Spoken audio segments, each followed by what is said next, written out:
एक छोटे से कस्बे में मोहन और उसकी पत्नी राधा रहते थे। मोहन एक दर्जी था और छोटी सी दुकान चलाता था। उनकी जिंदगी ठीक ठाक चल रही थी। कुछ साल बाद उनके घर पहली बेटी जन्मी, काव्या।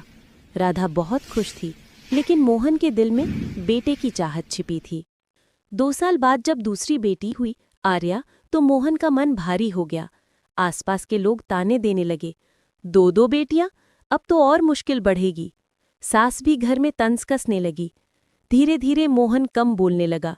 उसे लगता था कि शायद किस्मत उससे नाराज है। फिर एक दिन जब उसकी दुकान के बाहर तीसरी बेटी अनाया के जन्म की खबर आई, वो टूट गया।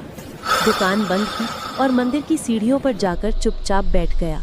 उसी समय एक संत वहां से गुजरे। उन्होंने मोहन का उदास चेहरा देखकर पूछा, क्या हुआ बेटा? मोहन रो पड़ा। बाबा, मुझे एक बेटा चाहिए था, लेकिन भगवान ने मुझे 3 बेटियां दे दी। मेरा क्या होगा? संत मुस्कुराए और बोले, तुम्हें पता भी है तुम्हारी किस्मत किस तरफ से चमक रही है? पहली बेटी के जन्म के बाद ही तुम्हारी छोटी दुकान बड़े मकान में बदली। दूसरी बेटी आई तो तुम्हें शहर की बड़ी कंपनी से यूनिफॉर्म सिलाई का ऑर्डर मिला, और तीसरी बेटी आने पर देखो, तुमने नया घर भी बना लिया और मोटरसाइकिल भी खरीद ली। मोहन चौंक गया। संत ने आगे कहा, बेटियां बोझ नहीं, बरकत होती हैं बेटा। बेटा नाम चलाता है, लेकिन बेटी घर में खुशियां और किस्मत लाती है। समझो, तुम्हें भगवान ने 3 खुशियों का खजाना दिया है। मोहन की आंखों में चमक लौट आई।